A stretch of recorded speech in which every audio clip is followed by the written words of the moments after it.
আসসালামু আলাইকুম। আমার নাম জুবাইর হোসেন রহিম। তো আমি আজ নিয়ে আসলাম সমাসের আরেকটি পার্ট। সমাসের আরেকটি পার্ট দ্বিগু সমাস। আমরা প্রথমে জেনেছি সমাস শব্দের অর্থ কি, সমাসের প্রকারভেদ, তারপর শিখলাম দ্বন্দ্ব সমাস। আজকে আমরা শিখব দ্বিগু সমাস। দ্বিগু সমাস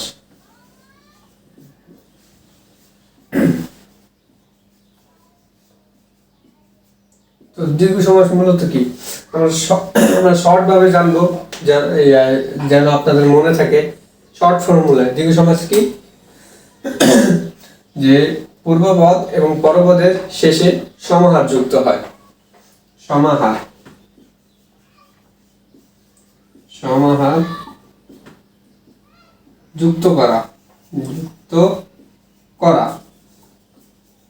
পূর্বপদ এবং পরপদের শেষে সমাহার যুক্ত করা। যেমন আমরা দেখি চৌরাস্তা,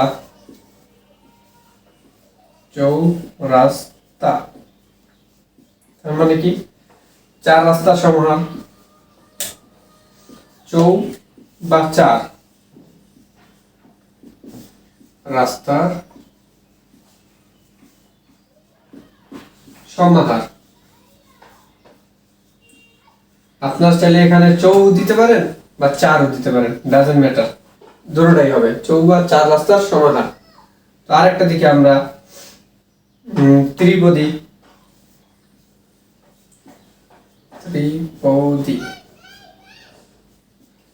কি হবে? তিন পদের সমাহার বা ত্রিপদের সমাহার।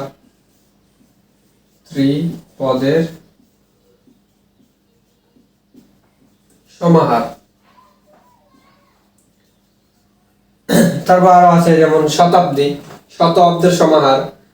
তারপর সপ্তাহ, সপ্তাহের সমাহার। এভাবে আরো অনেক আছে, যেমন আমরা দেখতে পারি নবরত্ন।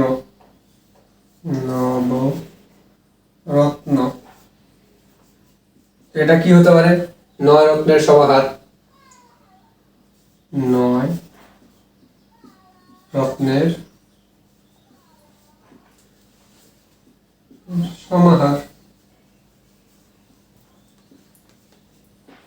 ঠিক আছে, এভাবে যতগুলো সংখ্যামূলক থাকবে তো দ্বিগু সমাসের লাস্টে সমাহার যুক্ত হবে। যেমন চৌরাস্তা, চার রাস্তা সমাহার, ত্রিপদী, ত্রিপদের সমাহার, নবরত্ন, নয় রত্নের সমাহার, শতাব্দী মানে কি শত অব্দের সমাহার, সপ্তাহ মানে কি সাত, সপ্তাহ মানে সপ্তাহের সমাহার। ঠিক আছে, তো দ্বিগু সমাসের লাস্টে সমাহার যুক্ত হবে। তো আজকে এতটুকুই।